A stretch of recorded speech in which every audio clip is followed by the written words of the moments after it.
نحمدہ و نصلی علی رسول الکریم اما بعد اعوذ باللہ من الشیطان الرجیم بسم اللہ الرحمن الرحیم وَيَسْتَنْبِئُونَكَ أَحَقٌّ هُوَ قُلْ إِي وَرَبِّي إِنَّهُ لَحَقٌّ وَمَا أَنْتُمْ بِمُعْجِزِينَ وَلَوْ أَنَّ لِكُلِّ نَفْسٍ ظَلَمَتْ مَا فِي الْأَرْضِ لَافْتَدَتْ بِهِ وَأَسَرُّوا النَّدَامَةَ لما رأوا العذاب وقضي بينهم بالقسط وهم لا يظلمون ألا إن لله ما في السماوات والأرض ألا إن وعد الله حق ولكن أكثرهم لا يعلمون هو يحيي ويميت وإليه ترجعون يا أيها الناس قد جاءتكم موعظة من ربكم وشفاء لما في الصدور وهدى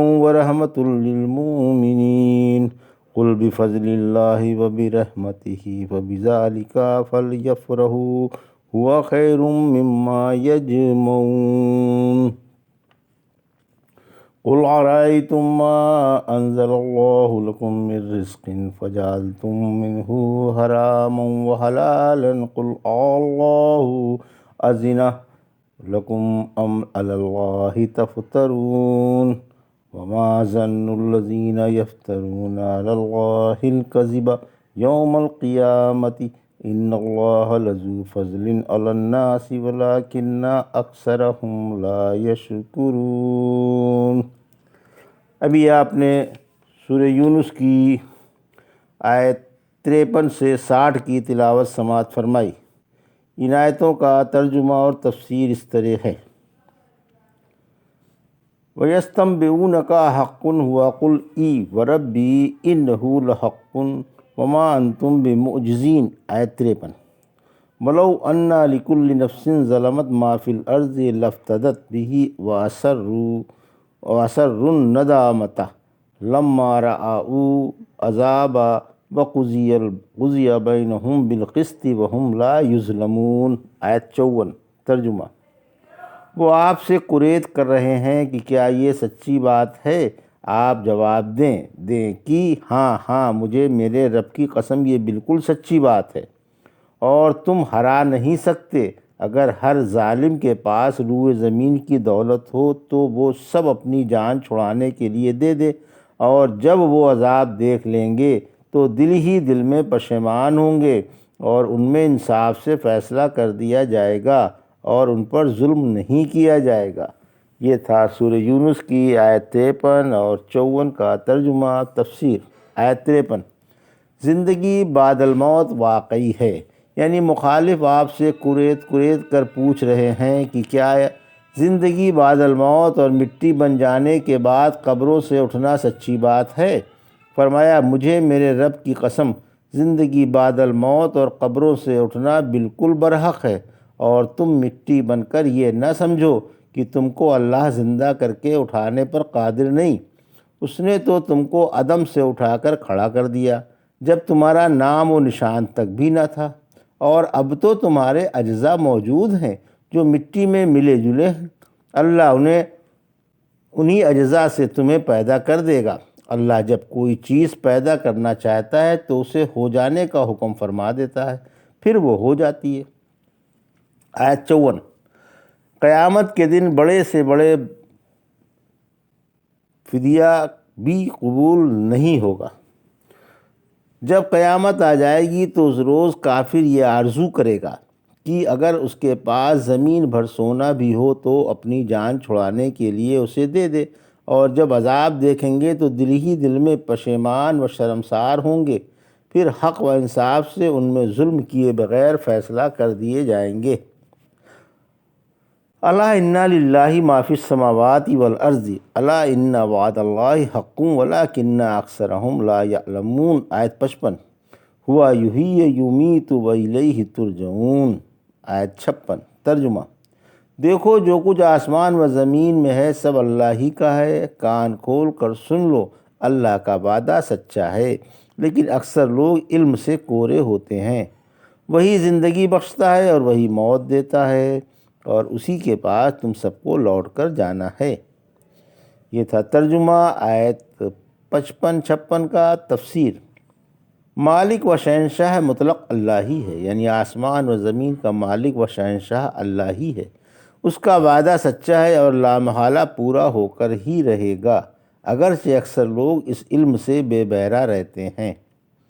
آیت 56، یعنی موت و زندگی اس کے اختیار میں ہے، وہ ہر چیز پر قادر ہے۔ اسے معلوم ہے کہ جسم کے بکھرے ہوئے اجزاء کہاں کہاں اور کس کس روپ میں ہیں، لہذا جب وہ چاہے انہیں جمع کرنے پر قادر ہے۔ تم سب کو لوٹ کر اسی کے پاس جانا ہے، وہی تم کو تمہارے عملوں کا پورا پورا بدلہ عطا فرمائے گا۔ یا ایھا الناس قد جاءتکم موعظۃ من ربکم وشفاء لما فی الصدور وہدی ورحمۃ للمؤمنین۔ آیت 57، قل بفضل اللہ وبرحمتہ فبذلک فلیفرحوا ھو خیر مما یجمعون۔ آیت 58۔ ترجمہ: لوگو، تمہارے رب کے پاس سے تمہارے پاس نصیحت اور تمہارے دلوں کی بیماریوں کی شفا آ چکی، اور ایمان والوں کے لیے ہدایت و رحمت بھی۔ آپ فرما دیں کہ اللہ کی رحمت اور اس کا فضل ہی ایسا ہے جس سے لوگوں کو خوش ہو جانا چاہیے، یہ ان کے جوڑے ہوئے مال سے کہیں بہتر ہے۔ یہ تھا ترجمہ آیت 57-58 کا۔ تفسیر: قرآنی نصیحت و شفا اور ہدایت و رحمت ہے۔ اللہ کا احسان عظیم ہے کہ اس نے اپنے رسول پر قرآن عظیم جیسی نصیحت و شفا اور ہدایت و رحمت والی کتاب اتاری، جو بے حیائیوں اور برے کاموں سے روکتی ہے اور شکوک و شبہات دور کر کے تسلی و تشقی پیدا کرتی ہے۔ یہ دلوں کی ناپاکیاں اور پلیدیاں دور کرتی ہے اور ہدایت و رحمت کا ذریعہ ہے، مگر ہدایت و رحمت انہی کو نصیب ہوتی ہے جن کا اس پر ایمان ہے اور اس کے احکام پر یقین ہے۔ سورہ اسراء کی آیت 82 میں فرمایا، ہمارا یہ اتارا ہوا قرآن ایمان والوں کے لیے شفا اور رحمت ہے اور ظالموں کے لیے نقصانات بڑھاتا ہے۔ سورہ فصلت کی آیت 44 میں فرمایا، آپ فرما دیں قرآن تو ایمان والوں کے لیے ہدایت و شفا ہے۔ آیت 58، سچے دین پر خوشی منانی چاہیے، یعنی یہ جو لوگوں کے پاس اللہ کی طرف سے ہدایت اور سچا دین آیا ہے، اس پر وہ جس قدر بھی خوشی منائیں کم ہے، کیونکہ سچے دین سے مسرور ہی ہونا چاہیے۔ دین دنیوی ساز و سامان سے، دنیا کے سونے چاندی سے اور اس کی 4 دن کی چاندنی سے کہیں زیادہ بہتر ہے۔ ایفا رحمت بن عبد الکلائی کہتے ہیں، جب عراق کا خراج فاروق اعظم رضی اللہ تعالیٰ عنہ کے پاس آیا تو آپ اونٹ گننے لگے، لیکن وہ شمار میں نہ آ سکے۔ آپ انہیں دیکھ کر اللہ کی حمد کر رہے تھے۔ آپ کے غلام نے کہا، یہ بھی اللہ کی رحمت ہی میں سے ہے؟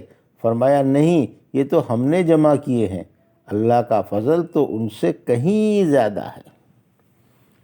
قل ارأیتم ما انزل اللہ لکم من رزق فجعلتم منہ حراما وحلالا قل اللہ اذن لکم ام علی اللہ تفترون۔ آیت 59، وما ظن الذین یفترون علی اللہ الکذب یوم القیامۃ ان اللہ لذو فضل علی الناس ولکن اکثرہم لا یشکرون۔ آیت 60۔ ترجمہ: آپ فرما دیں کہ بتاؤ تو صحیح، اللہ نے جو روزی تمہارے لیے اتاری ہے اس میں سے کچھ تو تم نے حرام ٹھہرائی اور کچھ حلال۔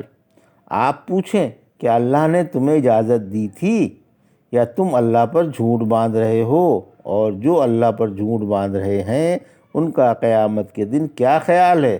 یقین مانو اللہ لوگوں کے حق میں بڑے بھاری فضل والا ہے، لیکن اکثر لوگ ناشکرے ہیں۔